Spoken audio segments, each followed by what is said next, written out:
আসসালামু আলাইকুম। আপনাদেরকে আজকে আমি দেখাবো রুই মাছের মাথা দিয়ে কচু শাক রান্না। তো চলুন দেখে নেওয়া যাক। গরম তেলে দিয়ে দিচ্ছি পেঁয়াজ কুচি, 4 থেকে 5টা কাঁচামরিচ ফালি। এরপর ভালোভাবে ভেজে নেব।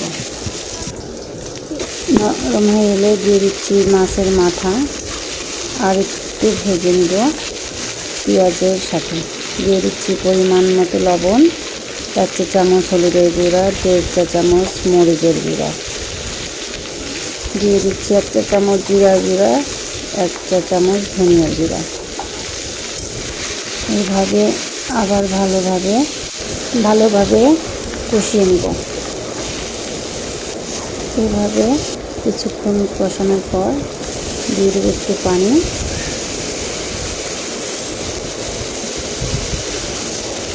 তার সাথে দিয়ে আবার একটু নেড়ে নিব।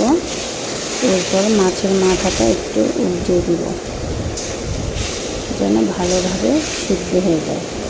এরপর দিয়ে দিচ্ছি রসুন বাটা 1 চা চামচ, আদা বাটা 1 চা চামচ দিয়ে এভাবে কিছুক্ষণ রান্না করে নেব, মাঝে মধ্যে নেড়ে দেব।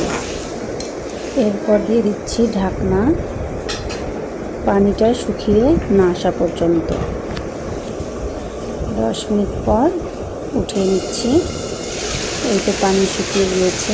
এরপর খুন্তি দিয়ে ভালো করে নেড়ে মাছের মাথাটা ভেঙে দিব।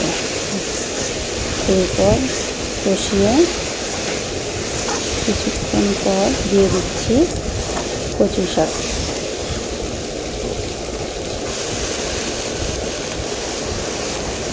এরপর আবারও ঢাকনা দিয়ে দিব শাকটা নরম হয়ে না আসা পর্যন্ত।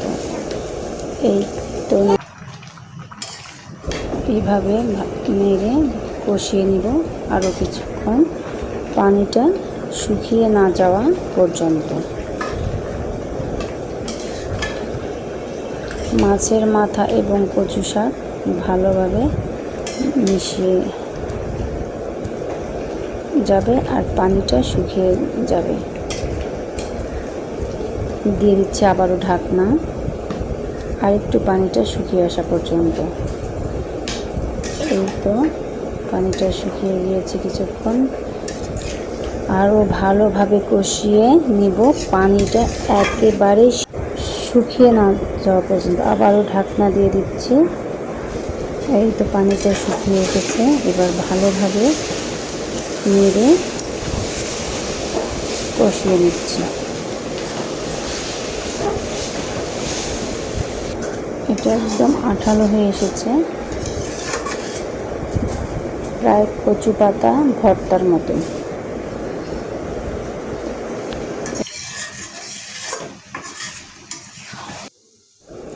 তৈরি হয়ে গেল রুই মাছের মাথা দিয়ে কচু শাক।